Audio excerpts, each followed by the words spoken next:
Reiner, I'm happy to have a chance to speak with you It's my great pleasure to be back at again this in your show. Auto Museum where we came with our good friend Gary Powers.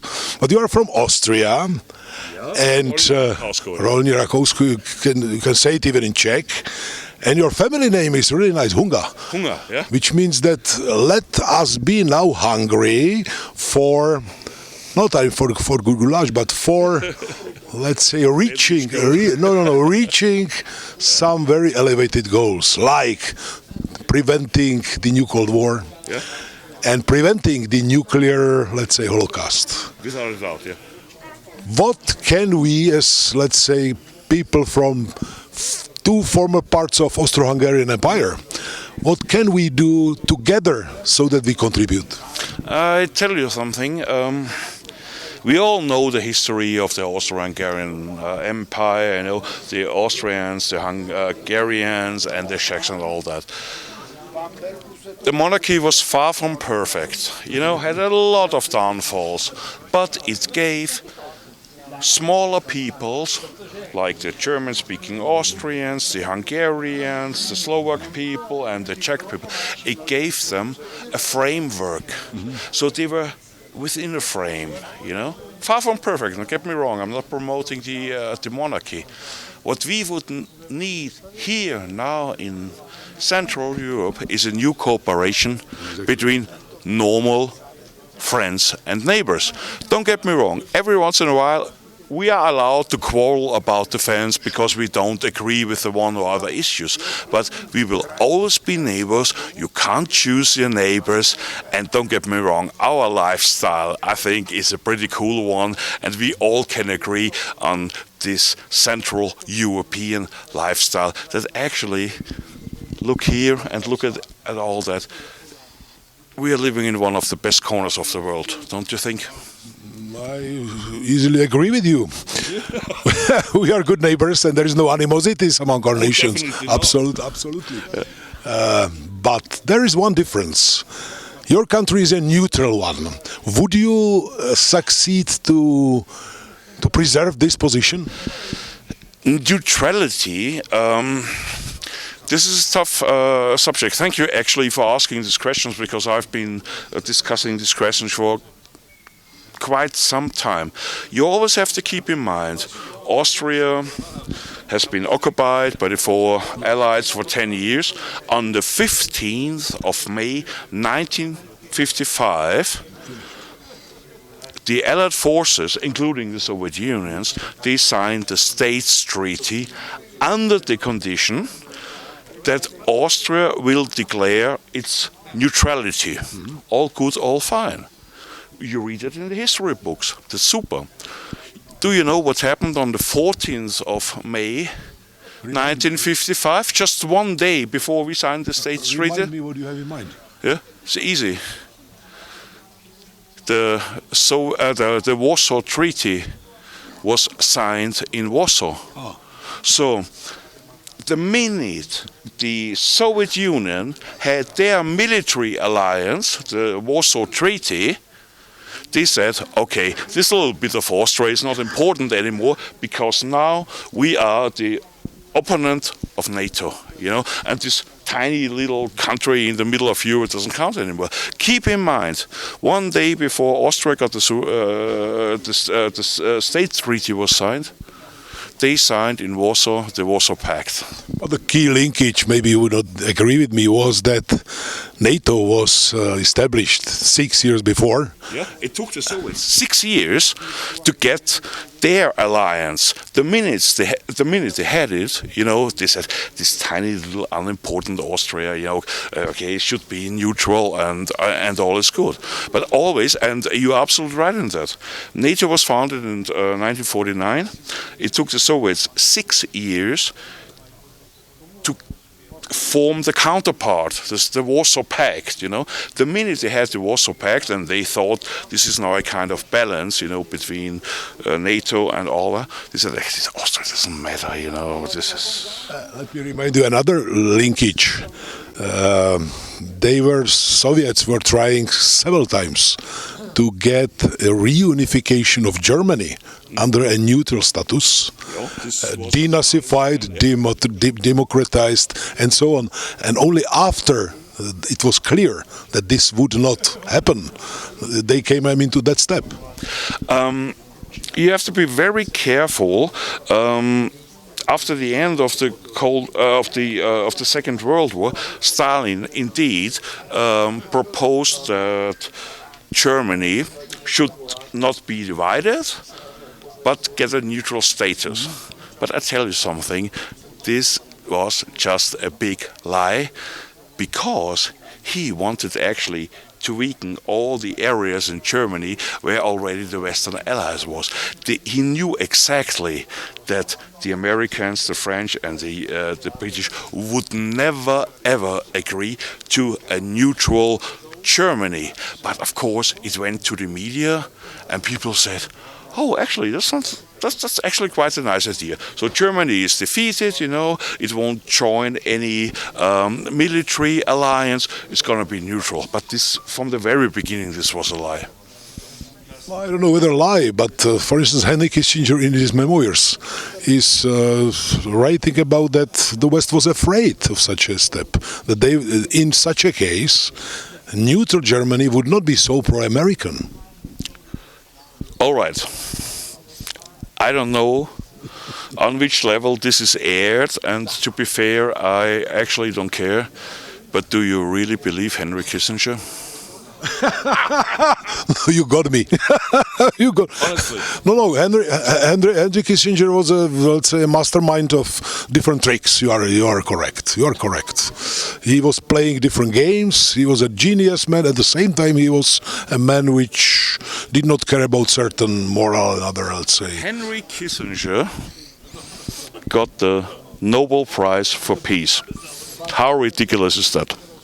It's more than ridiculous. Henry Kissinger was the man who stopped reaching the peace in Vietnam 3 years before, let's say, it was reached. I totally agree, and thank you actually for really bringing up this question or this subject, because people simply don't know these facts, And if you can broadcast that, and whatever the people, your audience thinks about that, but thank you for bringing that up, it's very important, When it comes to the Cold War, don't get me wrong, I'm not a preacher man, and I don't have any, historian, I'm self-employed, I'm not on anybody's pay list, I don't even work for a university, I have my own thoughts, and they are based on my research and my sources and the cooperation with Mr. Witzowitz and Gary. I tell you something, and this in the nicest possible way. History nowadays is the biggest weapon. Absolutely. And let me ask you a question related namely to this. Rewriting history is a very dangerous weapon, I would say. Very dangerous weapon. Because it washes the hands of those who want to repeat tragedies. Do you agree? Without a doubt. In Rakouska, in Österreich, I speak quickly German now, okay. Not German, Austrian, Österreichisch ist, wenn du die Geschichte ignorierst, dann verlierst du die Zukunft. Exactly. If you erase history, then you lose your future. And we all know, don't get me wrong, we are all neighbors and friends and all that, and we know our common history within the monarchy and the First Republic and the Second Republic. We all know that. We're all human beings, and we know that some of our fellow countrymen, of course, are idiots. We all know that. But please, please, please, and this I think is the lesson what this bunker of Witzowitz tells us. Don't let it escalate, It's no problem when the neighbor every once in a while quarrels with... This is okay, this is normal human behavior, but please, please, please don't escalate that, And I think that, and each time I go to the Czech Republic, I have to apologize for one thing, because my granddad, he was from Dačice.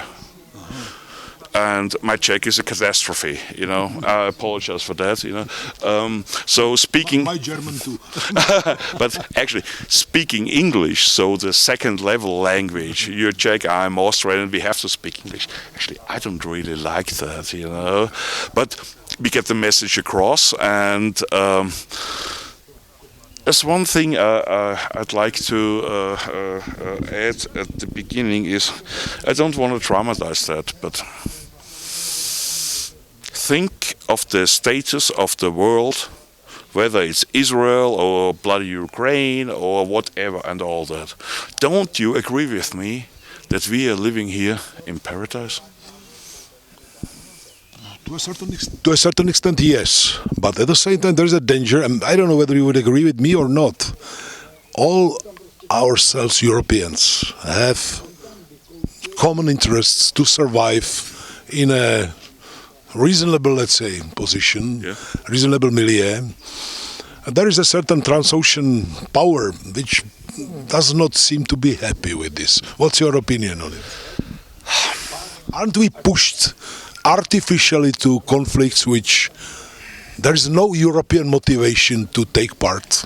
That's a really, really good question. I was discussing this subject with our American friends on the bus when we drove here. Be careful, and I mean this in the nicest possible way.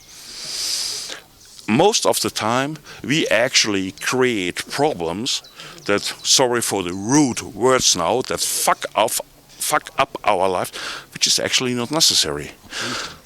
And I think that especially we in Europe, oh God, look at the European history. Countries and kingdoms and all, they constantly went to war, and then there was a peace agreement, and then everything was good again. We don't want that time anymore. I think the 20th century, the First World War and the Second World War and the Cold War, I think they really told us that it's now enough of stupidity. At the same time, I have to say, new generations are coming. The younger ones, actually, I do a lot of teaching at the university and all that. They really get it. But we have a kind of, a group of people that they are just in between the seats, It's not Cold War anymore.